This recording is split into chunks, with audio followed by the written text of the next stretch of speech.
How the heck are you, everybody? I am Fastidious. I am live on YouTube Live right now, but you might be watching this in the future if I pull it off again for a guide. I just beat the white deity Soleil boss, aka Soleil, aka Soleil, and basically it is really hard, and it's also very dependent on my Dolores RNG. I'm going to give this 2 tries right now. If I don't get it, then there's no guide, and you can go watch the VOD. Well, I guess this video won't exist, but you know, spiritually, you can feel it in your bones, feel it in your feet, go watch the VOD. Fastidious. Fastidious. Let's try, yeah, I know it won't guarantee any rewards because I just absolutely punished it. Here you go. I mean, this is definitely not like a easily accessible team, but also it's not something crazy with like Praetus and Yovar or Soul Cadence. Soul Cadence would make this so easy, it's insane. I'm bringing Twin Fiend. I've got my A1 Twin Fiend. You can't do this without Pyros because his range doesn't widen during the ultimate the way Twin Fiend and Soul Cadence does. Otherwise, you would be able to do it with Pyros. This is the squad. Let's try. We're going to try this twice. Literally just twice. If I can't do it in 2 times, I'm going to move on with my night. Maybe I'll chop up the footage from the VOD from the stream. All right, first things first, we'll play Silas. Now we're going to place Constance. Constance is an Invig, so she places it on Silas. The nice part is the first phase, there's no RNG. It's just like this annoying new button down here kind of bothers me, but everything else, once I set it up, I can put it on auto. So that's pretty nice. So we go. I'm going to wait till this is at 14 cost. That's the number I found that works for tanking the damage. So when this is at 14 cost, so we take one more hit over here. Now I'm going to deploy Laurel. And now as soon as all these guys get ready, I trigger them, and I wanted to have Laurel down first because it's important that they get the damage boost from Laurel. So you see if I click on here, it should, yeah, there you go, just shot. It popped up over his head. What the heck? There you go. Here, you can see it on Silas. Damage plus 20%. I don't know why it's not happening for Hex, but the thing popped up over his head. When this hits 9, I'm going to pick up Laurel. What I should really do is take this away. Oh, got to do that again. All right. So basically, the issue I've always been having is this new stupid button that gets in my way, and then it kind of freezes me up because it's very stupid and it's in the way. For example, if I want to take up Silas, it's like this, but when Laurel's here on this thing, the red escape button, retreat from battle button is right on this thing, and it's a whole mess. But I won't make the same mistake, and I'll explain how I avoid making that mistake. So we go over here, we wait till it's at 14, place Dolores. Now we go down the line of ultimates as soon as they come up. You can see the thing appeared above Hex's head. Now it shows up, plus 20% damage. That's from Laurel's passive. Now we retreat this thing.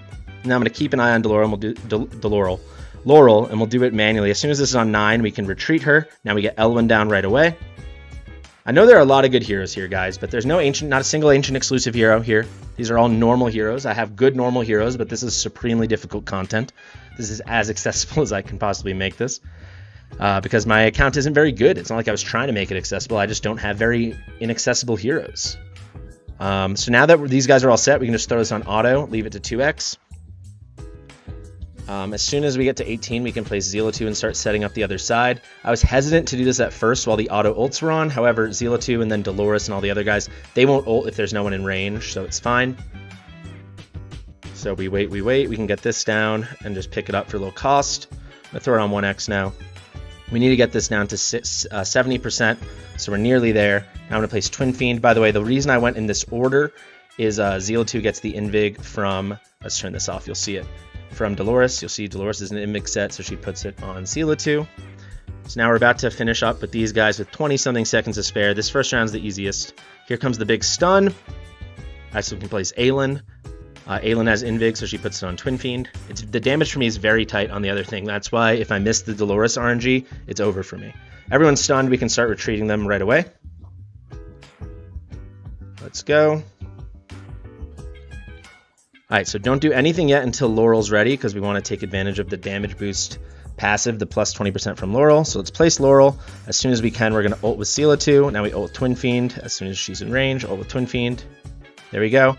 Now ult with Dolores. And now I'm not going to pick up Laurel yet because I'm going to have Laurel tank a little damage for us. I'll also say once we're done with Laurel, you'll see me place Lunaria. The point of Lunaria is she's in a ton of HP and a ton of speed, and she's in an Ichor's Chalice artifact. That allows her to keep herself healed up. I'm also not going to ult with Aelin. I save Aelin's 2 ults for when the Deity Thunder comes up. The Deity Thunder is the AoE.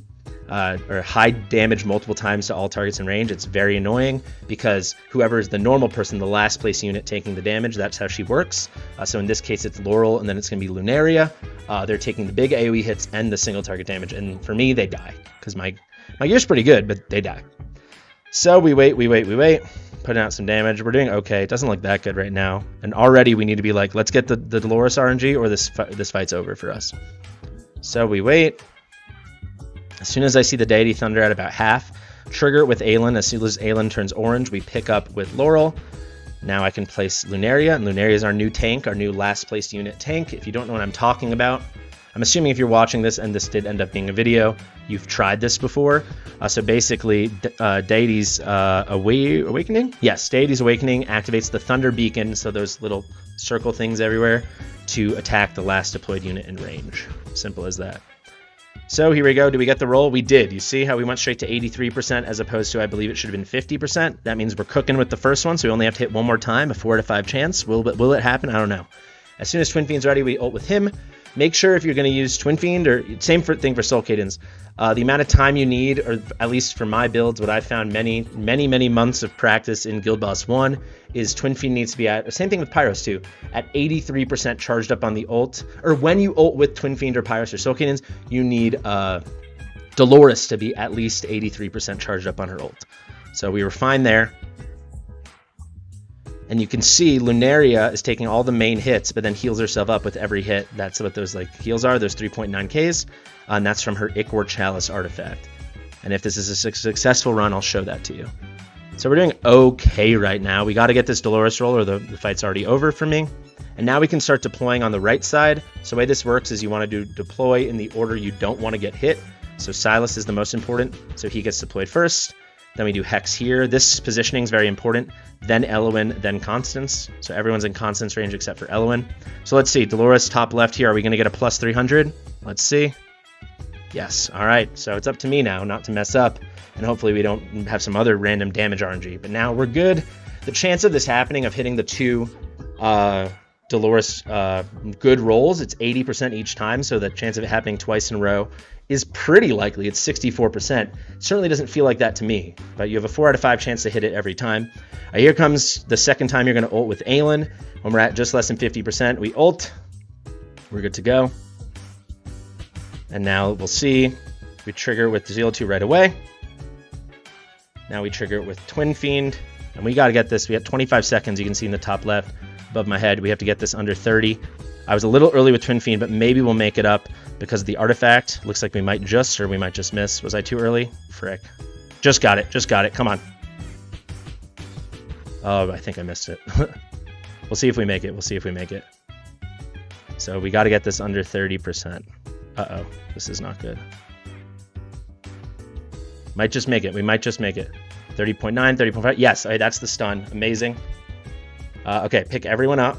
So I guess it's just before 30, or if they think you're going to go under 30, she already goes into the stun. So we did get it there, but as you saw, I probably was slightly, maybe I just made it with Dolores, but that is why I say that 83% thing. So all these guys are stunned. You can already place Laurel, wait for them to be unstunned.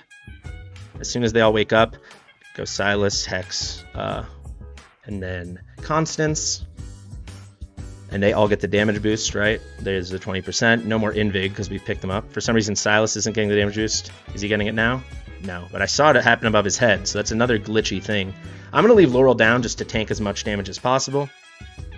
Since she was the last place unit, it will, take the time away from Constance. And now here comes the annoying stuff where she starts taking away our units. I really don't like it. We're ult with Elwyn there. You can see we're pretty good on time, though. We'll get this down. But yeah, she does the thing where she just removes our units from the field. If we look over here, it is Deity's Majesty. Removes a random enemy. It seems like she's always picking our DPS. So I think hopefully she picks Hex, not Silas. So let's see. This is it. Deity's Majesty, right? This is going to be it. right? That's what I said.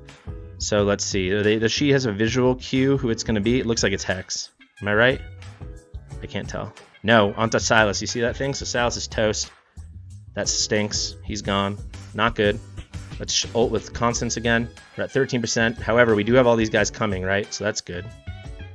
That's bad RNG. I don't know how that works. Last time when I did it, they picked up Hex first, which was much better. So hopefully not another Majesty. Let's ult here. Nope, here comes another Majesty. You know she's going for Hex, right? She's got it. It seems like, yes, she always goes for the DPS. I don't think this is random. We do have only 9% remaining, and here comes Zila 2 and Twin Fiend and stuff. So come on, don't die, Eloin. There's Twin Fiend. There's Zila 2. Let's ult with Eloin. Oh, let's get this down. Let's get this down. All right, let's see. Let's see. We can get Aelin. Twin Fiend's already dead. Got to ult with Zila 2. Will I even make it? Looks like no. We'll see if, yeah. Well, that didn't work. That sucks. That frickin' sucks because everything else worked. Shoot, man, that stinks.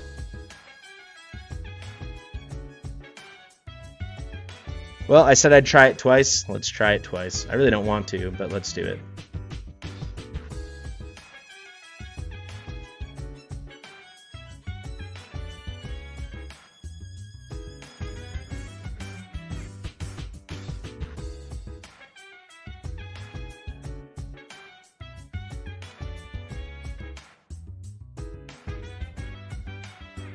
As soon as we get undone, come on, ungo.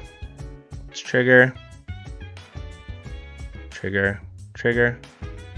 Laurel's already dead. Kind of remarkable, actually. Let's trigger with all those guys. Let's get the damage out. Let's see. Hopefully they go for Hex first, not Silas.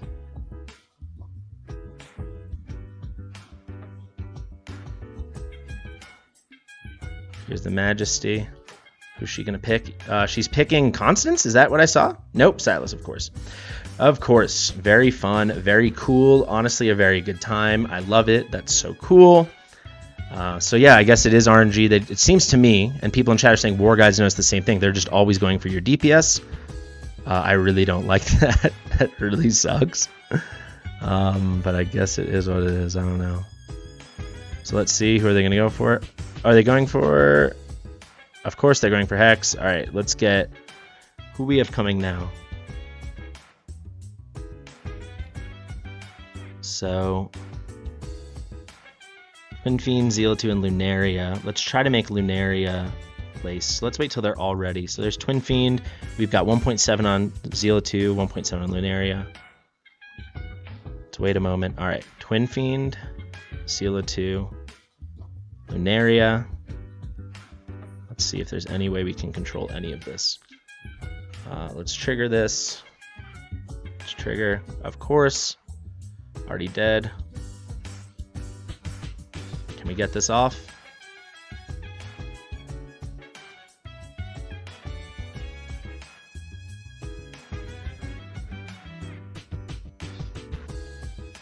Oh, they're going for Lunaria. That's it. We're going to win. We're going to win. They went for Lunaria. Let's go, baby. There you have it. Come on now. Come on now, Zila 2. Come on now. Let's go. All right. So we got him down at the right time. Let's go.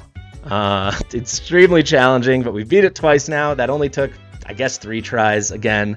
All right, guys, and very quickly, let's go down through our builds. I used some of my best gear to be able to do this. It is not easy content. We'll start with these 4 Infernal heroes. I'll go very quick here.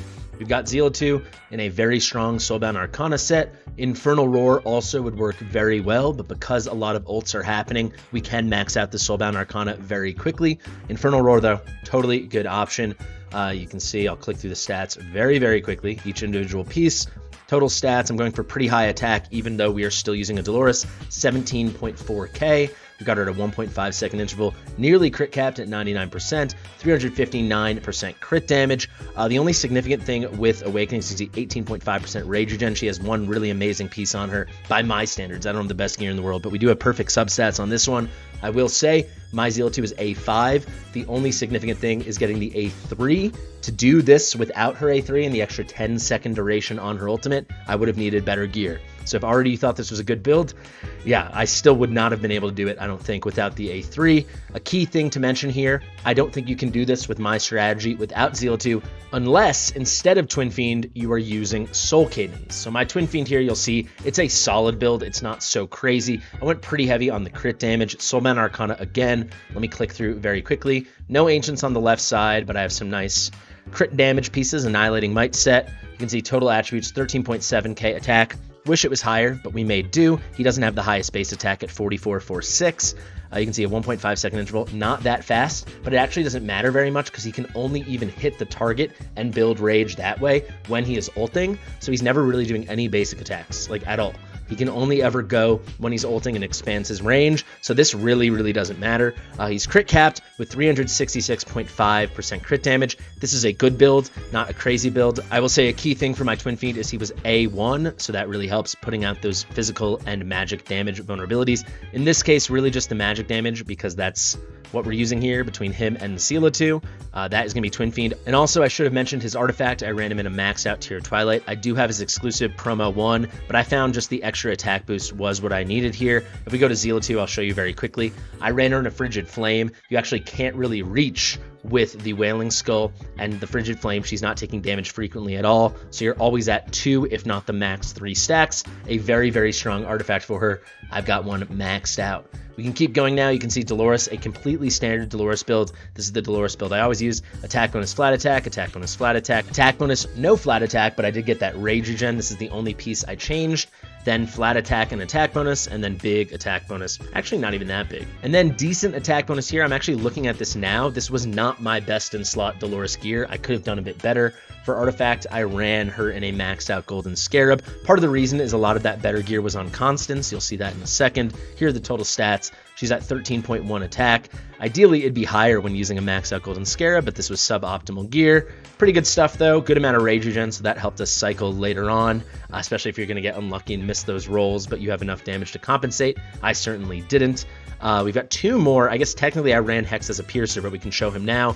This is not a great set for him at all. Infernal Roar, I went for it just because of how good the stats are, and this is what it took for me to do it. I needed tons and tons of attack bonus, a little bit of crit damage here, but you can see a huge attack bonus roll.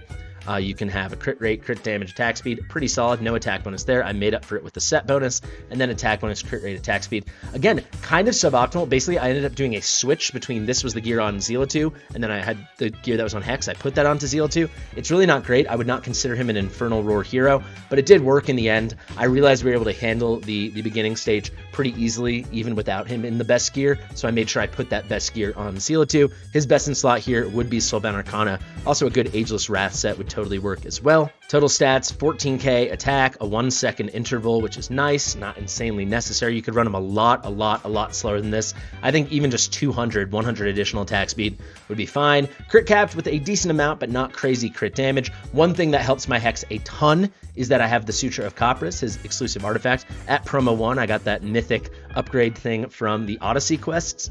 You don't need this at all, but then you need a better build than this, without question. You'll need something more in line with the build you saw that I put on my Zealot 2, the build I originally had on Hex. The final Infernal hero, a little star, is going to be Aelin. And this was a bit of a balancing act. We wanted her in Invig so she could be buffing Twin Fiend. You know, Dolores buffed Zealot 2, then she buffed Twin Fiend. We needed a good amount of attack because she's an attack-based healer. We needed a good amount of attack speed and some heal effect, but also she needed tankiness. She has low HP, and on the original runs, when I couldn't get Lunari to survive the whole time, to be fair, if you could, as I did later on in the runs you saw, get Lunari to survive the whole time, then you wouldn't need as much HP. But as a contingency, I left this build. You can see I got her pretty high, up to 34.6k HP.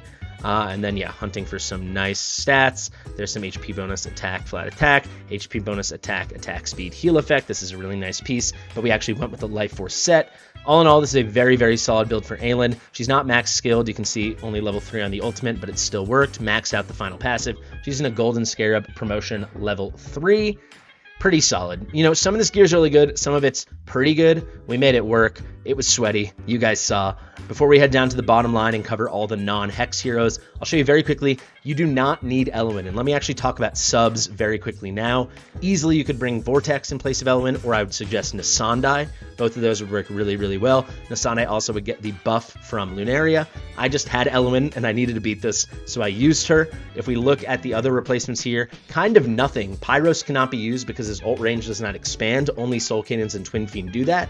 That being said, if you have Soul Cannons, he would be way better than Twin Fiend for this. A total single target god. He's going to put out a lot more damage. You would see Zealot do a lot less damage, but it would be worth it, the trade-off, because in total it would be so much more because Soul Cannons is such an upgrade. I actually think it's possible if your Soul Cannons is built well enough, you could probably run this without Zealot. You could bring Aurum or something, another melee unit to place on the field. I don't think there'd be a place for like a Setrum, like physically with the platform spots, but I feel like Soul Cannons could solo DPS this, get another Infernal unit placed like Aurum. I'd have to test it out myself, but regardless, he'd be an enormous, enormous upgrade. Let's look at that Eloin build now. I'll show you again, just like Aelin, I had to go for a balancing act where she had a decent amount of HP, just in case she ever had to tank a hit. If you don't want to be as conservative as this, you could probably go more all out with the healing build. This is what I did. Attack bonus with some HP subs and normal healing stuff. Attack speed, HP, rage regen, attack bonus, flat attack. This is a great piece, especially for a non-ancient.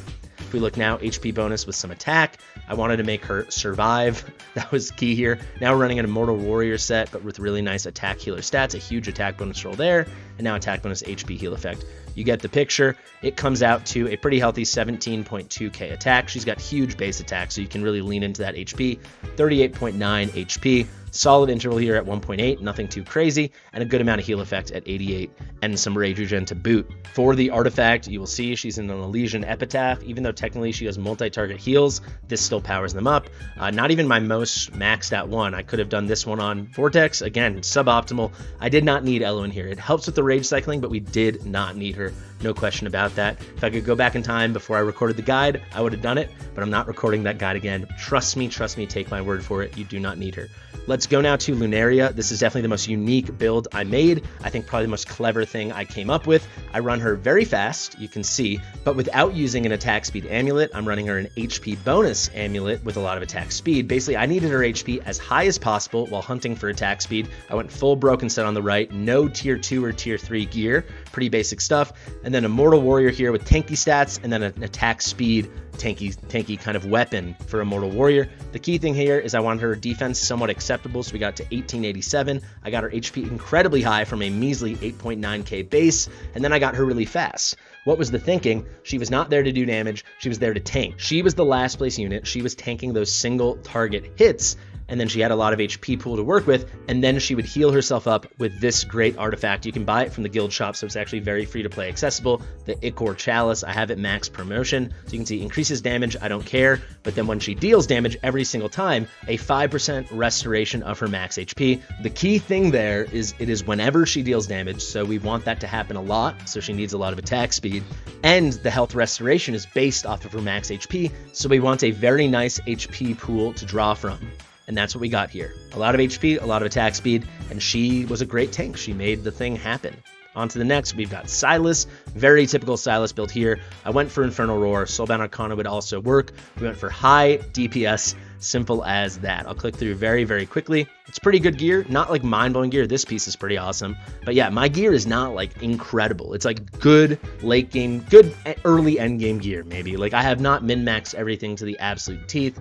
You can see 14.6k attack. I like that. 1.2 second interval with 337 attack speed. I also like that. Crit capped with 342. This is a very good Silas build. This is not like a cracked out amazing Silas build. Obviously for the artifact, I went for a maxed out Spirit Siphon. Nearly done here, guys. We have got Constance. The only thing that matters for Constance is getting her attack super duper high and then having a little bit of tankiness. So that's what we went for. Invig set for the first time when she buffs Silas. Attack bonus with some flat attack and nice HP subs. Then if we go over here, we've got attack bonus with some really nice HP bonus and flat attack, and also flat HP. And then finally HP bonus with pretty solid attack. Good flat attack and solid attack bonus. It all works fine. Now again, it's the same pattern. We're going with Warlord, so a nice attack set. looking for attack and HP. Same thing again, attack and HP. All in all, this comes out to a 15.7k attack, really nice, while still having over 70% HP. I like this build a lot. 1.8 second interval, no extra rage regen.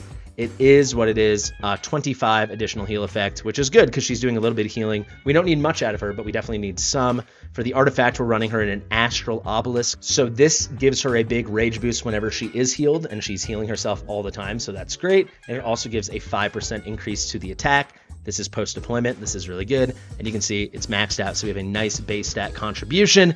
Really nice. Finally, we've got Laurel. She's in a tier of Twilight. Why? That is only for the flat HP. I needed her in a maxed out mage artifact. I had the one on Twin Fiend. This was my only other plus 25 5-star promotion artifact, and I wanted that 4650 HP. If we keep going to the gear, nothing mattered here except that she was in Invig and we had a lot of HP. So HP bonus with some flat HP subs when I could grab them.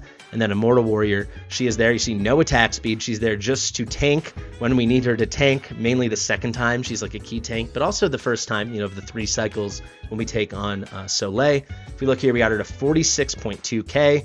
1400 defense is all right, and that's it. Nothing else matters, literally nothing else. We're taking advantage of this passive for the damage increase when she isn't ulting and another ally ults, and then of course the talent, the 50% restoration of the rage cap when she dies or you retreat her from battle. There you go, guys. It took me a long time to explain, but I think the thinking might help you adapt it to your account. Obviously, there are easier ways to do this, right? If you've got those amazing ancient exclusive heroes, if you've got a Sargok, if you've got a Yovar, if you've got a Soul Cadence. I don't have those heroes. Not a single ancient exclusive used here.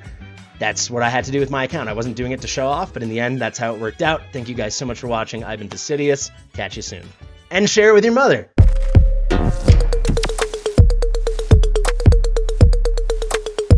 Fastidious.